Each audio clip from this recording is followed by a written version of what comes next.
UBC, inspiring Uganda.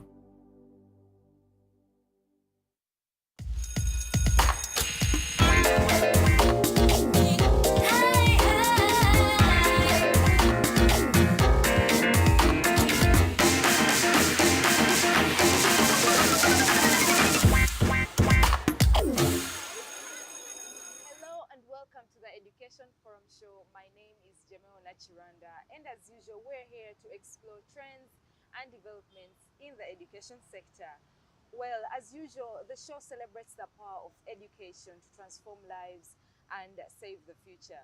Today, we delve into second term since it has begun, where we are going to explore academics and co-curricular activities carried out by our students. Well, I am joined by the head teacher of Panorama Secondary School, an educationist in Mukono district, who will take us through this topic specifically, and also we get to know more and more as time goes by. Please stick around and enjoy the show here on UBC. Well, as I told you, I am joined by the head teacher, Edward James from Panorama Secondary School in Mukono district. Hello, James. Hello, madam. How are you? I'm fine. You're very welcome to the show. Thank you. We are happy to have you here. Thank you. Yeah, so first of all, you tell us your experience and the roles you particularly play in this sector. Okay, thank you. To start with, my name is Nantacha Edward James. Nantacha, I've been in the education sector for quite long. Yeah. I started teaching in Iganga as a classroom teacher. Then I moved to Kaliro, Valley Hill SS, where I was a director of studies. Then I moved up the rank of the secretary of the district MOC, and from there I crossed to Central, where I've been the head teacher of St. Michael International School up to last December, and now I am in Mukono Panorama Secondary School as a head teacher, and also serving at the district level. I'm a member of ASHU, and I'm a member of the academic committee of the head teachers of Mukono. That's quite, it's quite a lot of places you've gone to, meaning you've had a huge experience in the education sector all over. Yes. Well, today our major topic is the second term. You know, second term has a lot, but first we are going to attack a place in the curriculum. So what are the advantages of, because me, I'm personally from the old curriculum. So what are the advantages in this new curriculum compared to the old one? Okay, thank you. To start with, what is the new curriculum vis-a-vis the old curriculum? The new curriculum is a curriculum that was rolled out in 2000, and it was intercepted by COVID. However, after COVID, we moved on, and it is more of practical than theory that we used to have in the old curriculum. The number of subjects also reduced. Others were merged, like for example, history and history was merged with the political education. Oh. So when we talk about the new curriculum, we are looking at that curriculum which the O-levelers are now undertaking, which started in 2000 before COVID. Yeah. So what are its advantages vis-a-vis the old curriculum? It is more practical. It is aimed at bringing learners who are practicals, or who are going to have hands-on skills, not only getting theory at school, but getting also practical skills. Why do we teach the new curriculum? The word we use is kusava. Kusava, we teach to get knowledge, understanding, skills, values, and attitude. So the new curriculum is aimed at producing a student who is all round, or a person who is all round. It emphasizes hands-on skills. In every subject, we must have a skill that must be developed out of that subject. Yes. Well, that is quite interesting, because me personally, from the old curriculum, we would sit, read, cram, pass, most of the time. So teachers mostly considered what was out of the papers. But the way you've explained it, that shows that there is quite a difference and a huge advantage if now students are more of practical than before. Well, anyway, we are still talking about second term. So second term is the longest in all terms in secondary level, right? If I'm correct. So second term is when a student is mostly at school more than home. Do you think these students, how do you think these students are able to cope up with a very long period of time, in school and still feel home, yet they're in school than home? Okay, thank you. A school must be a home away from home. Okay. And now we are looking at second term. Yeah.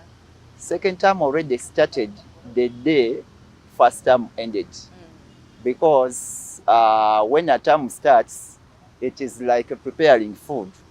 The serving time does not mean that it is the time when the food has been prepared. Yeah. A lot is done in the kitchen there before serving. So before second term starts, a lot of things are done by all the stakeholders in the education sector. To start with the government plans. Like for us in second already, government has come up with the guidelines that are going to guide us in as far as running the hostel section is concerned. So they started already last term to prepare for term 2. When it comes to the administrators, they are now engaged in meetings. They wrote the circular, and that circular had the hints of what is going to happen in term 2.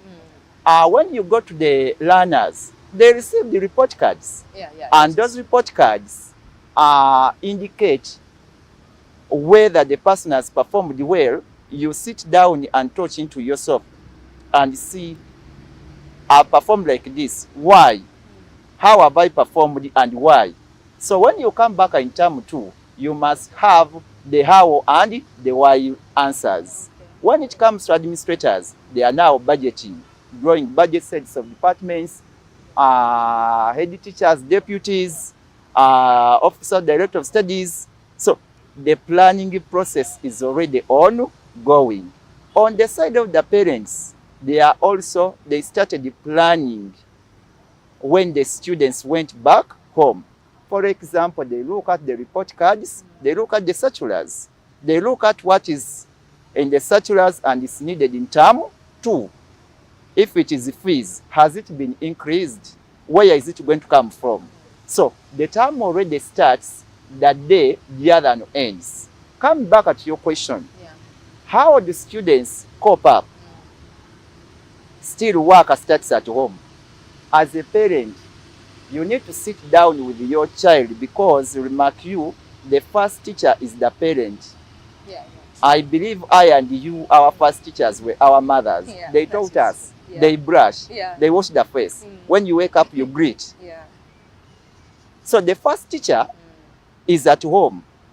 And coping up with the term 2 starts with the preparation done on the child while is at home by the parents. You are supposed to guide and counsel.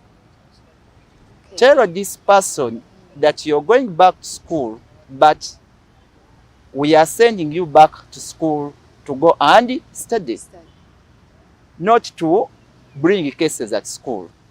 So that talk which comes at home and the providence which is provided at home forms the basis of coping up. Now, even when a learner reports at school, at the back of the mind will be having that talk which was at home. Then when the learner reports at school, the teachers help him or her to copy up, guiding and counseling. Before you teach, before you start a lesson, you must start by guiding and counseling the learners. Because when the term has just started, physically the learners at school, but spiritually they are at home. So you need to draw them back from home to school. So through guiding and counseling, then even they cope up using the experience of the peers, fellow students. They share experiences. What was at home? What was in your home? For us, things were like this. Yeah. And then they say, oh, okay, if things were like that, we have come back here to study. Let us forget the good, the bad, which was at home, and concentrate on our academics. Because Yes. me, I remember my time when when it was time to enter school, it was that whole first week, every topic is all about what was at home. Like my mind cannot shoot, like go straight up to books automatically. Of course, if I find my friends there, I ask them what was at home, they ask me the same questions. But so definitely, so I'm trying to see my time and compare it to nowadays. The current. If it can still be maintained the same way. The situation still continues like that. Mm. When you look at when we are programming for the start of the term, like term 2, normally the first week is for revision. Okay. Revision. Yeah. You don't go to class to start new things. You first look at what was done in the end of term 1. Yeah. So that week is a week of winning, soul searching and winning the spirits of these learners back at school. Because ideally there are many things which at home that are not at school. Like feeding styles. At home, some students eat so well, and at school we own our international food, posh and beans. At home, there are those who don't do anything. They are those students. They just watch TV and everything is done by the maid. But at school, we provide that avenue of them cleaning the compound, classes, and then the dormitories. Or housework. Housework. Yeah. So there is a difference. So you first look at getting them back in the school environment. They have been interacting with their parents. Now they are going to interact with the teachers who are substitutes of their parents and their peer students. So you need to first have a program to win the souls of these learners back at school, so that they stop thinking about what has been at home and think about now school environment, because these are totally two different environments and they all demand differently. We have even children who are from homes where they have stepmothers, stepdads. The story is not good for them. True. They have been tormented at home, maybe denied food, maybe they have not been provided for like the others have been provided whom they stay within the same home. So you need to first search for their souls so that they fit in the school environment. We are still here on UBC TV and we were still going through the second term and what happens in the second term with the head teacher of Panorama Secondary School in Mukono District, who's still telling us more and more about second term. So, Edward, you have told us how students cope up, and people, I'm sure our dear viewers now know how that parents actually now know that their students can keep in school regardless, even though they are far away from home.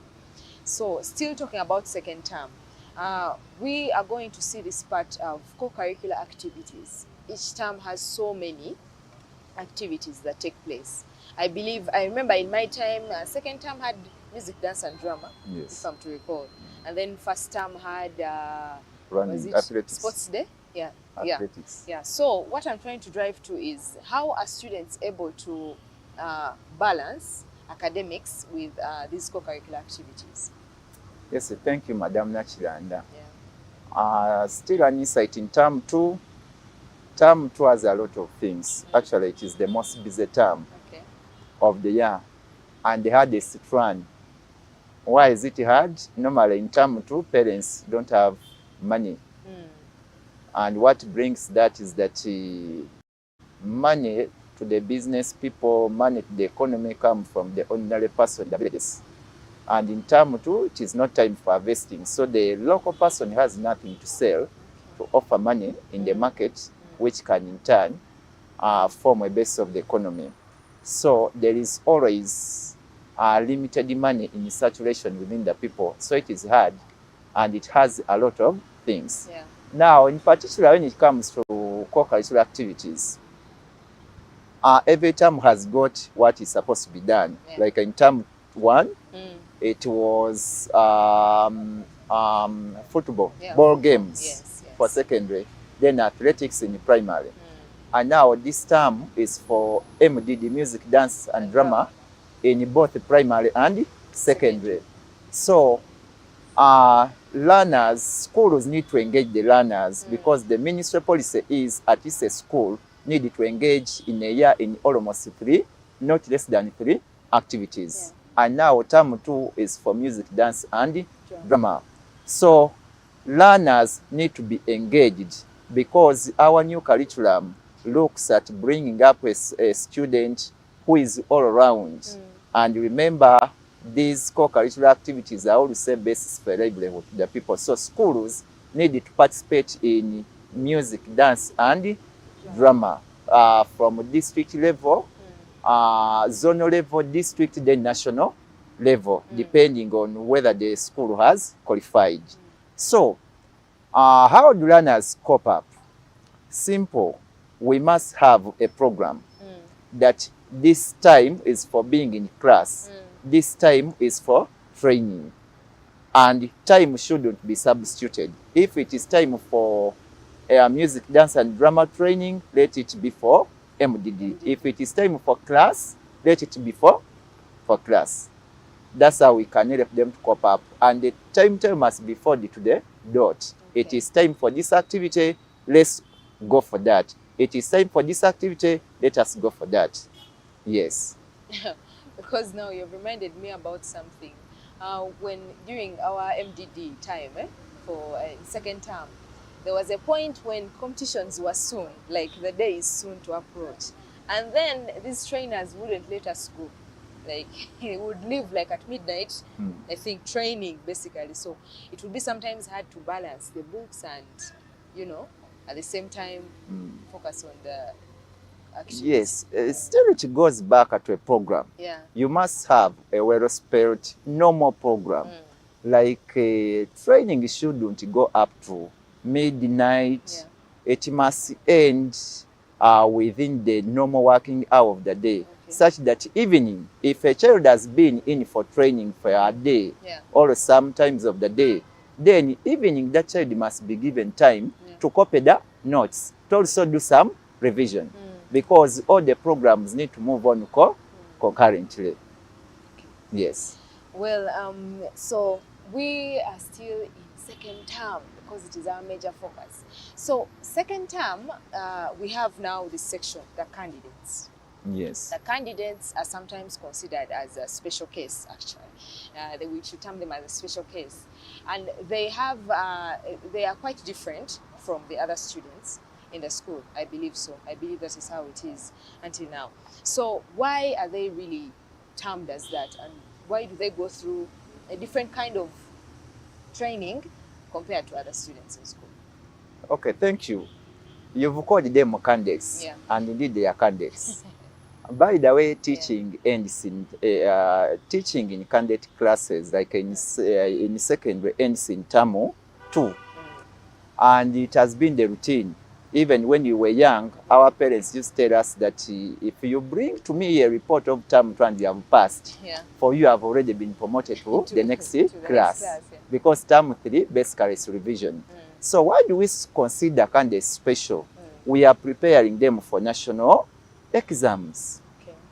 A child is being prepared and is preparing to make a summary of what he or she has learned in the 4 years or in the 2 years or in the 7 years.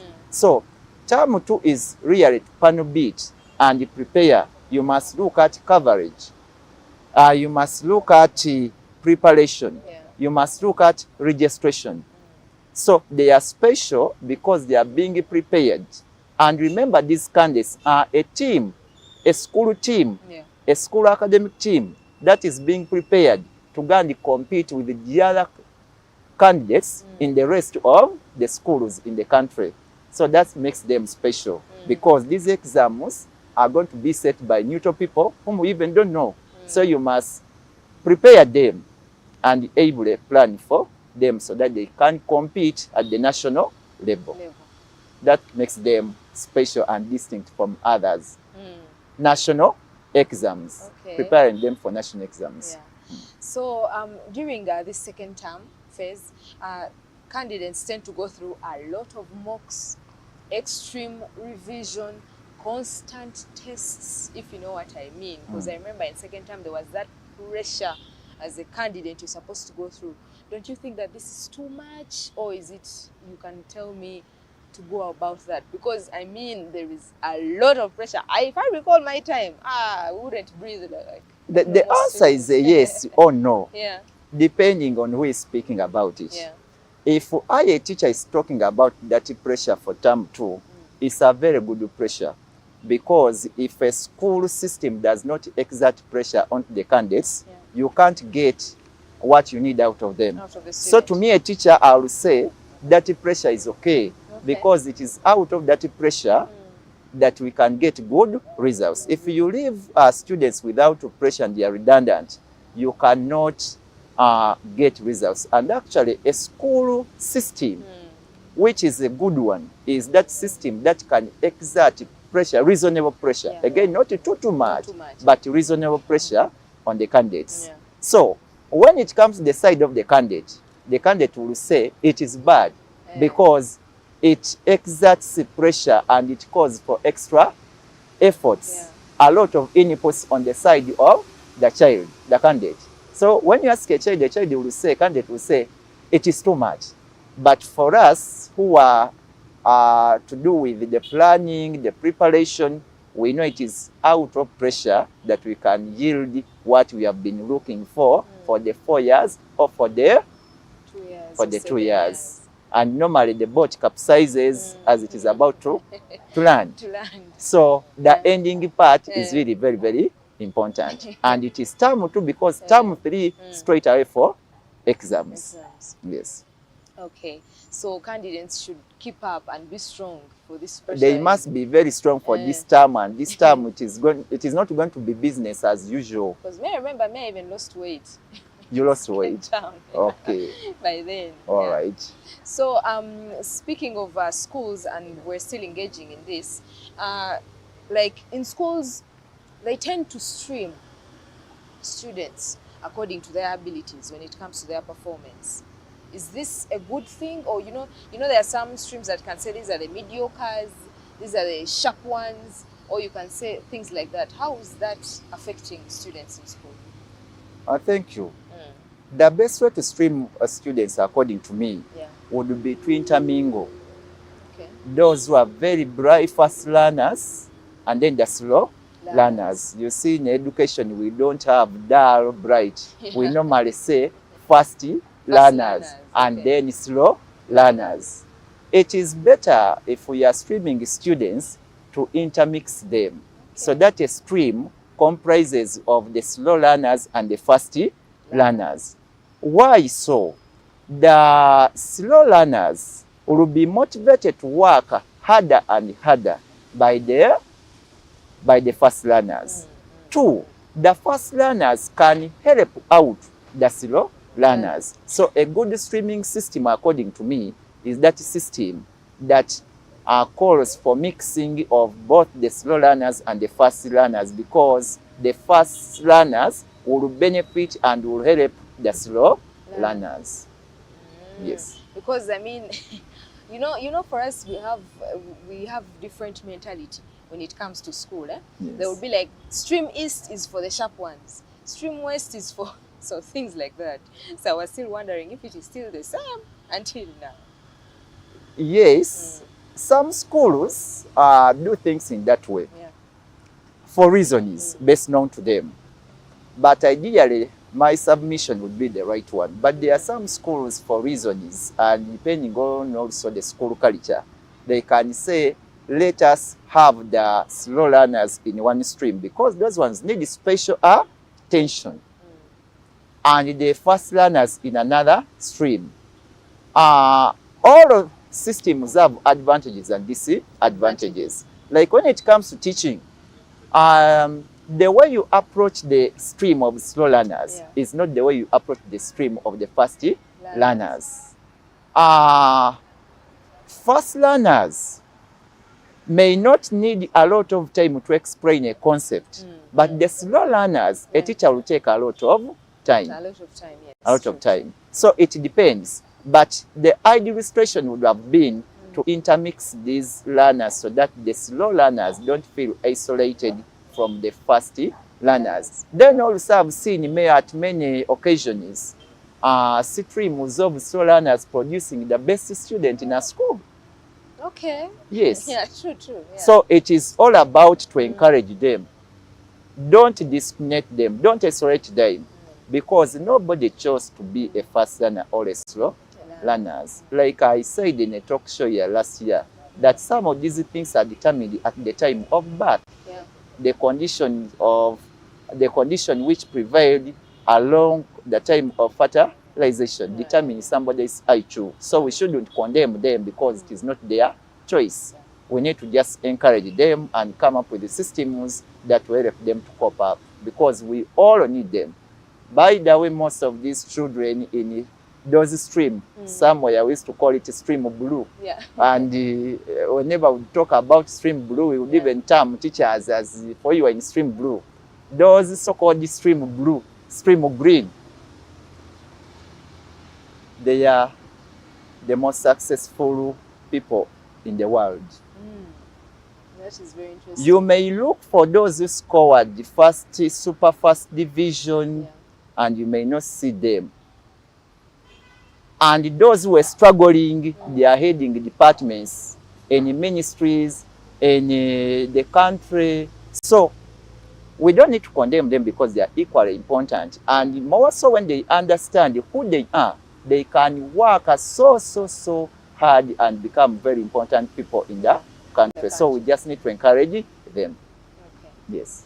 We're still here on UBC TV exploring more of what happens in the second term here with the head teacher of Panorama Secondary School in Mukono District. Wow, it's a really interesting conversation, and do stick around for more. So, Edward, Yes, we please. now attack the side of population. You know, schools have different population. Some can have 1,000 students or more or less, depending. How is this into the system? How does it affect parents and both the students?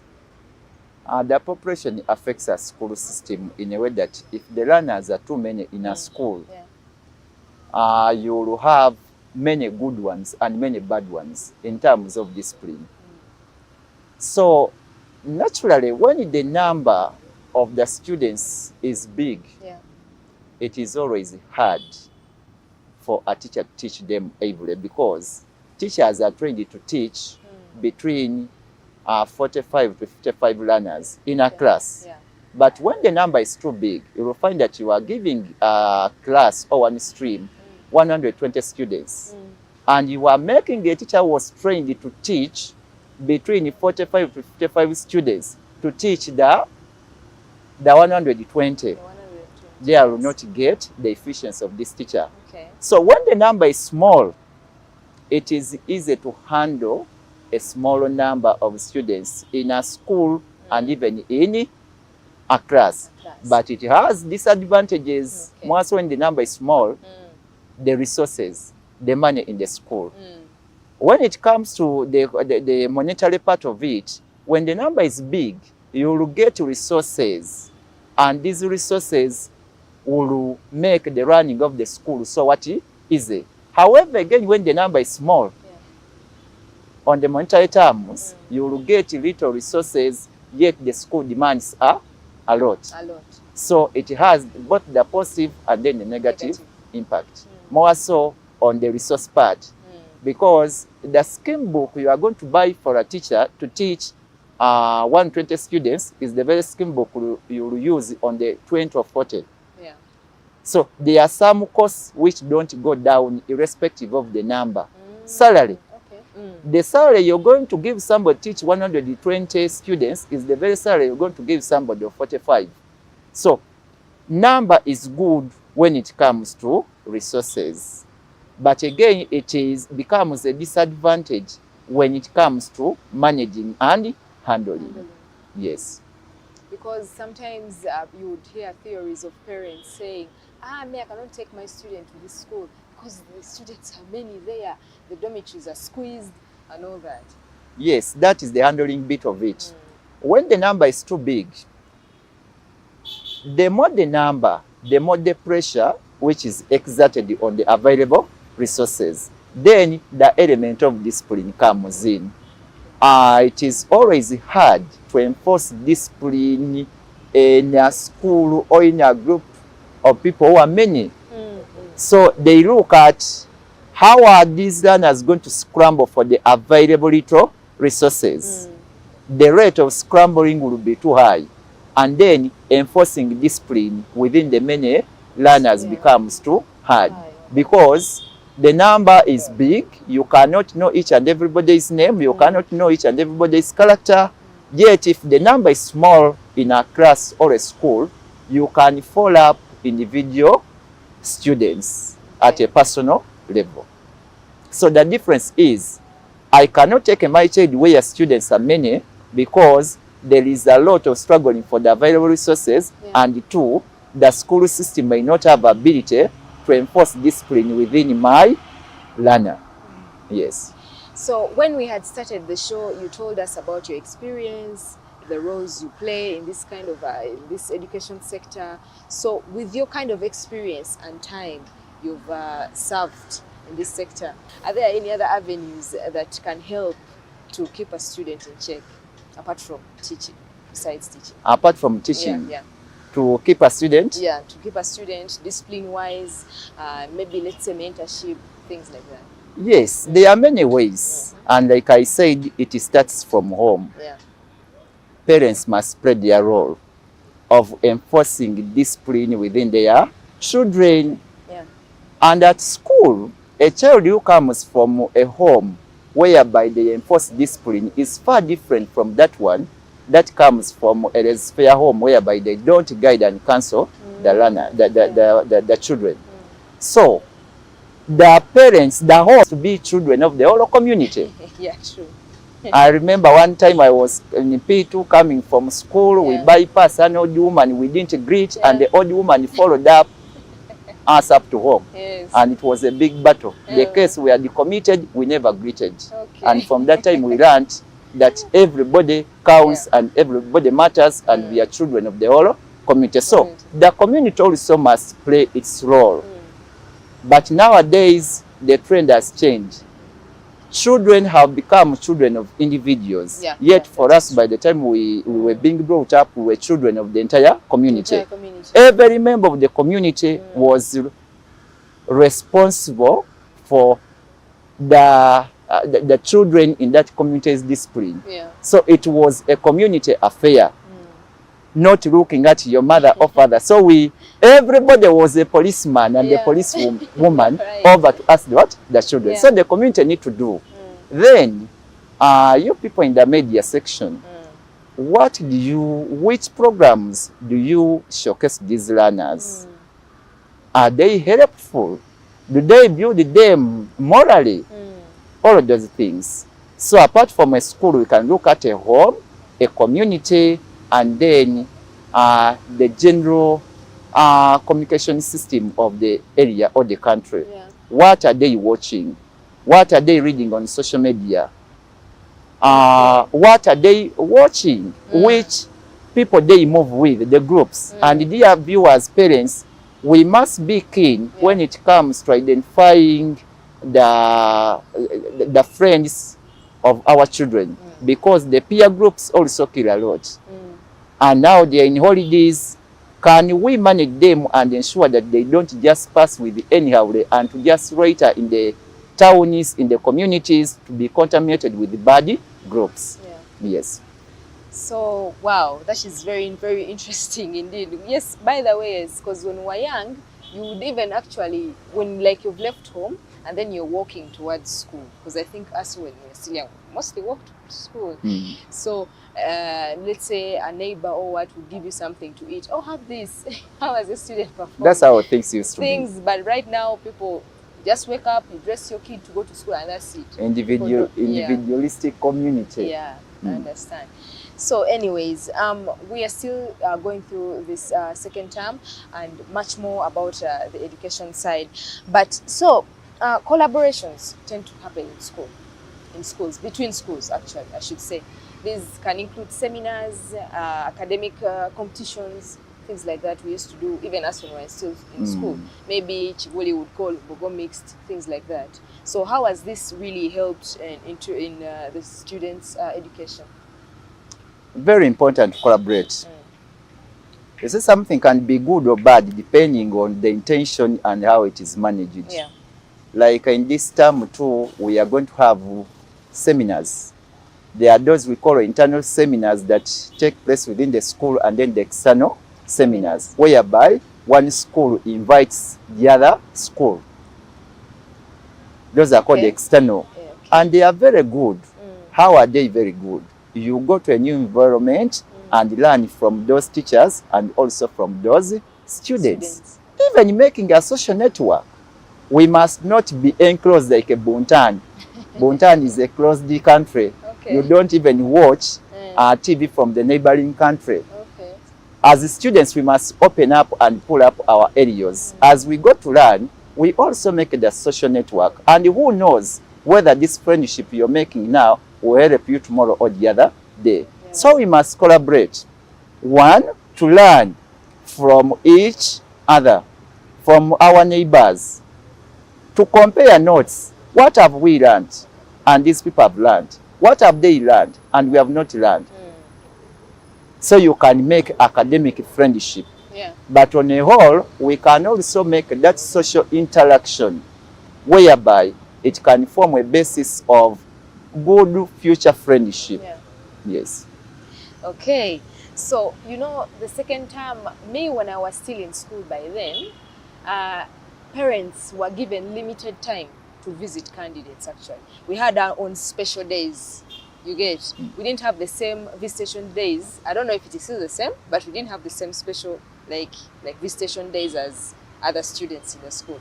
Is that still happening or did things change? Yes, so we still have special days, like visitation days. If a school is having a boarding section, but even I see these days schools having day section organized visitation. Like for us at Panorama, our visitation day is for 7th July. Schools have visitation days. And what is the purpose of the visitation days?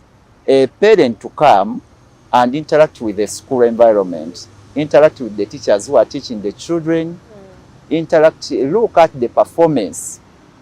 Though it has been turned into a eating competition. People want to fail many eats at school. But it wouldn't be the issue and the intention.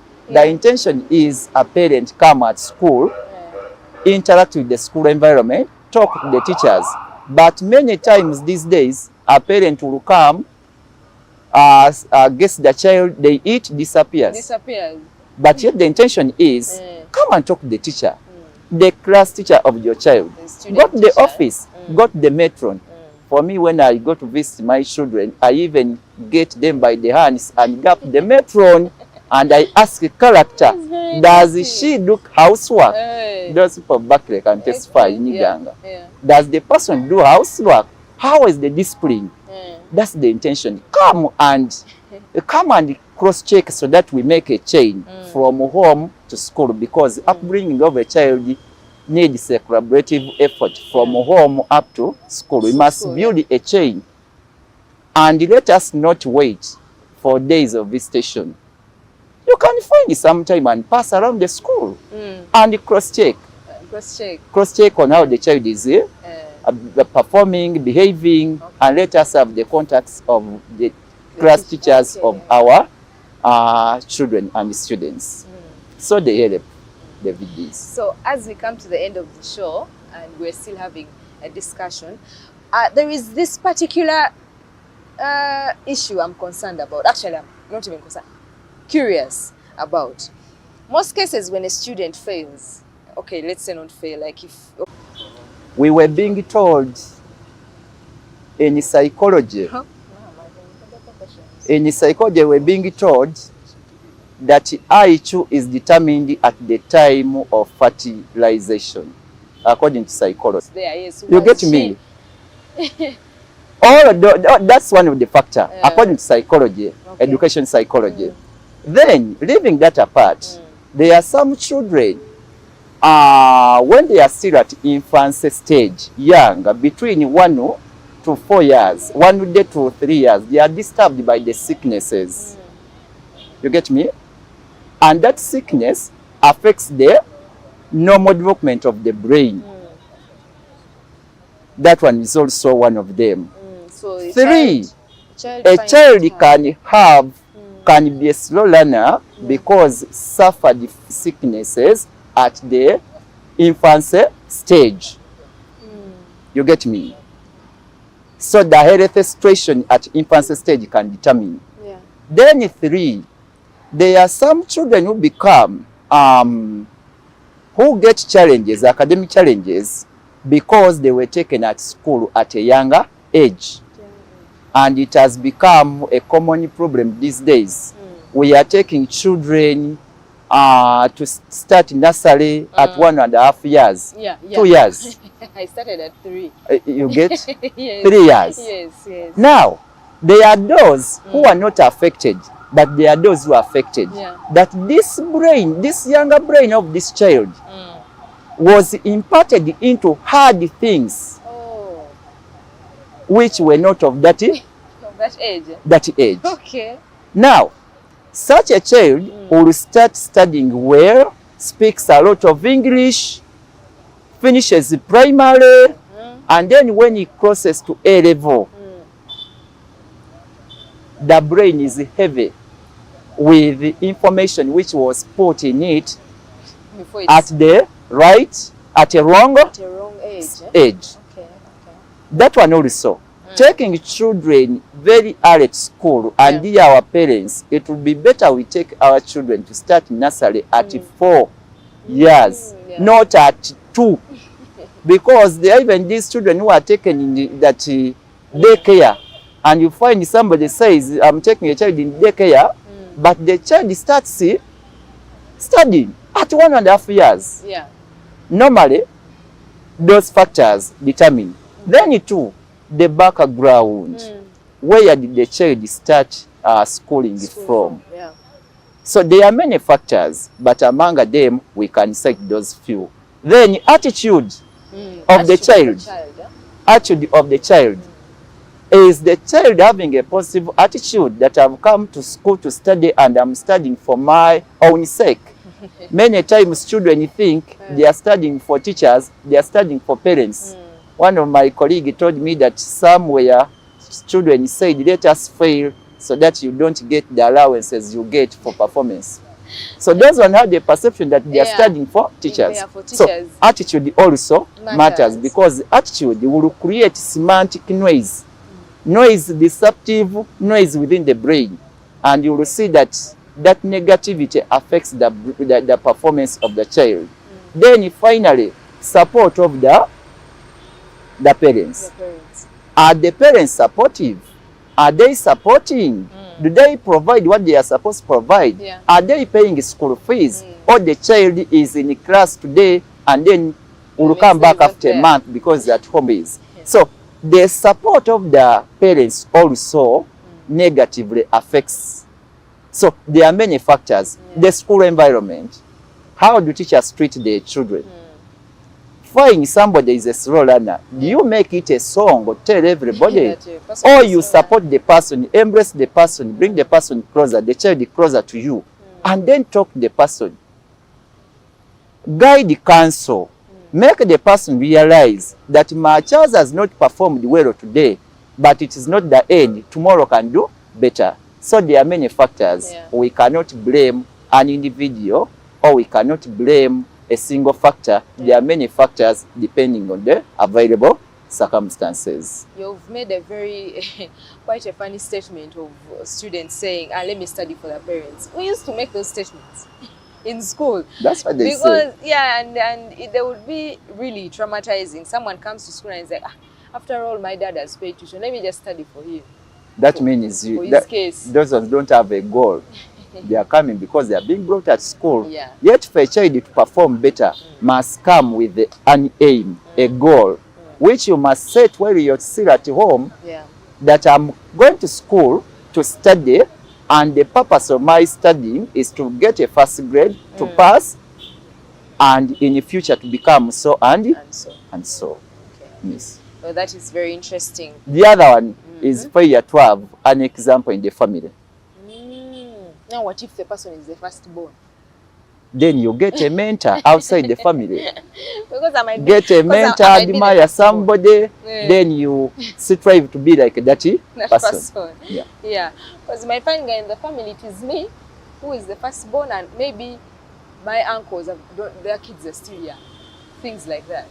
Then you cultivate the efforts of saying that I need to be the first and the superstar and the one to liberate the family. Okay. Once you put that at the back of the mind, you will say, okay, let me struggle, fight hard, and change the status of this family. Since I'm the firstborn, I'm number one to study, you are the account of the family. You are the bank of the family. All the prayers are onto you, and all the resources being got is being banked into you, and there is time for you to pay back. Okay. Somebody will fall sick, and because he paid for you tuition, will not mind how the sickness has come, but will give you a call. I am sick, so you need to work hard to prepare for that time to pay back what is being invested onto you. Okay.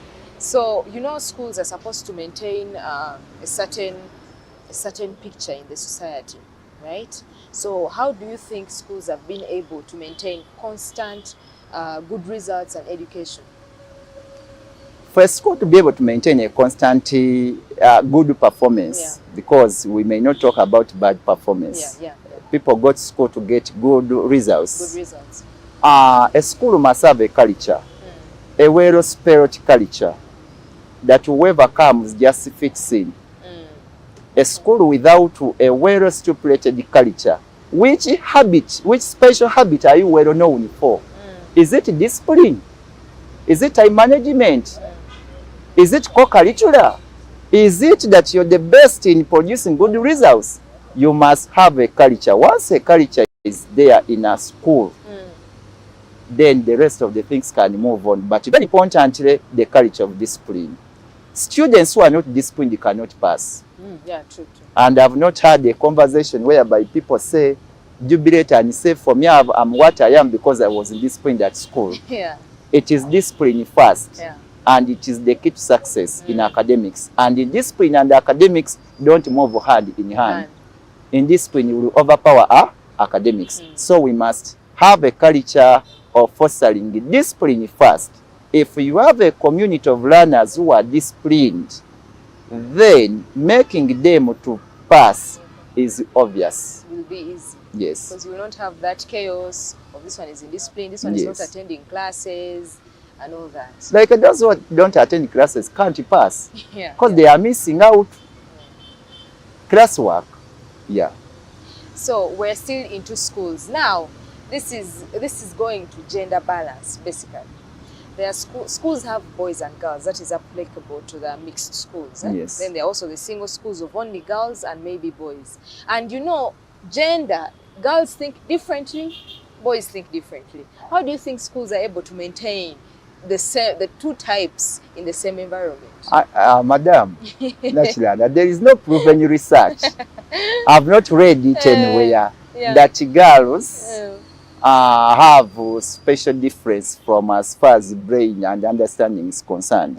I think we are all the same. Okay. But what matters is the effort. How do you think about yourself? There are women who have done it all. Okay. Winnie Byanyima, the first singer, the first pilot in Africa, isn't she a woman? Yeah, she's a woman. The first vice president in Africa, Dr. Specioza Wandera Kaziwe, wasn't she a woman? She's a woman. And by the way, if a female gender concentrates, for them they even have upper advantage compared to the male. Okay.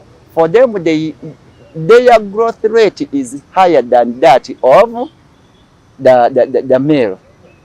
girls or the female creature grows faster than. So if they can get